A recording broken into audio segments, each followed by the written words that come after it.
নমস্কাৰ বন্ধু বান্ধৱীসকল, আপোনালোকৰ বাবে বহুতে ভাল খবৰ আহিল। অসমৰ স্বাস্থ্য বিভাগৰ ফালৰ পৰা পুনৰ আপোনালোকৰ নতুন চাকৰি মুকলি কৰা হৈছে, য'ত আপোনালোকৰ গ্ৰেড 3 পদ মুকলি কৰা হৈছে। আৰু এই পদসমূহৰ মাহিলী দৰমহাও যথেষ্ট ভাল। আপোনালোকৰ 25,000ৰ পৰা আপোনালোকৰ মাহিলী দৰমহা দিয়া হ'ব। মাথো আপোনালোকে 12 পাছ কৰা হ'লে এই পদসমূহৰ বাবে আবেদন কৰিব পাৰিব।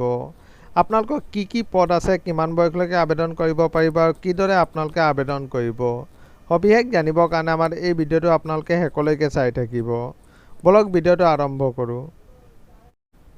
আপোনালোকে চাব পাৰে আপোনালোকৰ গুৱাহাটী মেডিকেল কলেজৰ ফালৰ পৰা এইসমূহ ভেকেঞ্চি আপোনালোকৰ মুকলি কৰা হৈছে। আৰু ইয়াত কি পদ আছে বলক চাই লওঁ। আপোনালোকে চাব পাৰে আপোনালোকৰ MRI বা আপোনালোকৰ CT স্কেন টেকনিচিয়ানৰ পদ আপোনালোকৰ মুকলি কৰা হৈছে। আৰু ইয়াত টোটেল আপোনালোকৰ 3টা ভেকেঞ্চি মুকলি কৰা হৈছে। আৰু এডুকেশ্যন কোৱালিফিকেশ্যন বিচাৰিছে আপোনালোকে চাব পাৰে আপোনালোকে 12 পাছ কৰা হ'ব লাগিব আপোনালোকে ছায়েন্স ষ্ট্ৰীমৰ পৰা। আৰু লগতে আপোনালোকৰ টেকনিচিয়ান ডিপ্ল'মা আপোনালোকে MRI বা আপোনালোকৰ CT স্কেনৰ থাকিলে আপোনালোকে আবেদন কৰিব পাৰিব।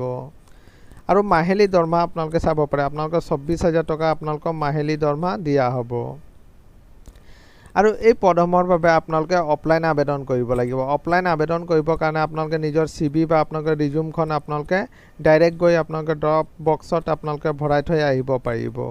আৰু আপোনালোকৰ এপ্লিকেশ্যনৰ লাষ্ট ডেট ৰখা হৈছে আপোনালোকে চাব পাৰে। আপোনালোকে 31 আগষ্টলৈকে এই পদসমূহৰ বাবে আবেদন কৰিব পাৰিব। আৰু এই পদসমূহৰ বাবে আপোনালোকে কোনো ধৰণে ৰিটেন এক্সাম দিব নালাগে, মাথো আপোনালোকে ইণ্টাৰভিউৰ জৰিয়তে আপোনালোকৰ চিলেকশ্যন কৰা হ'ব। আপোনালোকে চাব পাৰে ইয়াত উল্লেখ কৰা হৈছে যে আপোনালোকে ইণ্টাৰভিউৰ জৰিয়তে আপোনালোকৰ এই পদসমূহৰ বাবে চিলেকশ্যন কৰা হ'ব। এইটোৱে আছিলে বন্ধু বান্ধৱীসকল এটা সৰু সুৰা ইনফৰ্মেশ্যন। সদায় এইদৰে জব নটিফিকেশ্যন পাই থাকিবৰ কাৰণে চেনেলটো ছাবস্ক্ৰাইব কৰি দিব। ধন্যবাদ।